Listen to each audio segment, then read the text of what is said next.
За време на неговата 20-годишна кариера во воздухопловните сили на САД, Ден Хемптон извел 151 лет со авионите F-16.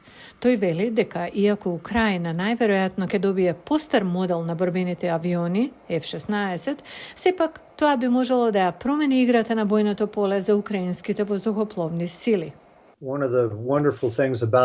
Една од убавите работи за авионот е тоа што е многу лесно да се надоградува со понапредна техника, електроника, радари и слично.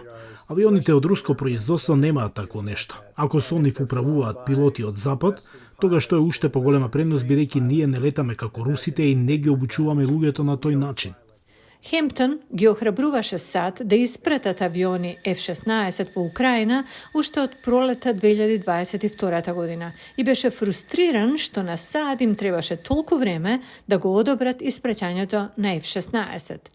Филип Бридлов, главен командант на НАТО од 2013 до 2016 година и поранешен пилот на F-16, вели дека авионите би можеле да и помогнат на Украина да спроведе копнени операции.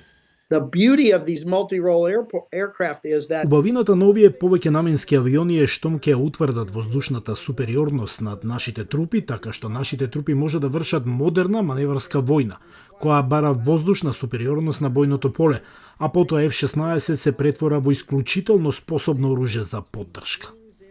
Австријскиот воен експерт Густав Гресел вели дека најновите воздушни напади на Русија врз украинските градови покажале дека системите за воздушна одбрана на Украина функционираат многу ефикасно и дека тековната војна покажа колку би можеле да бидат клучни и западните борбени авиони во Украина.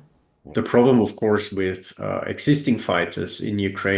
со постоечките ловци во Украина Су-27 и МиГ-29 не е толку во авионот, туку во муницијата. Повеќето од ракетите што ги истрелуваат овие авиони се произведени во Русија и е многу тешко да се набават. Доколку Украина продолжи да пресретнува такви цели со ловци, ќе и требаат ловци од Западот.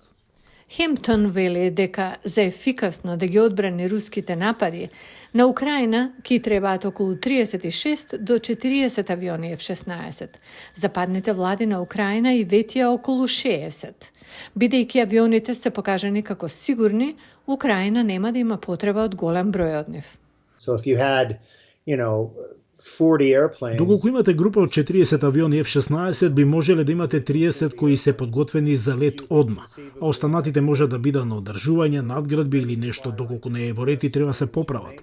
Тоа е многу доверлив авион, има многу висока, она што ние нарекуваме стапкана способност за мисија во споредба со другите авиони.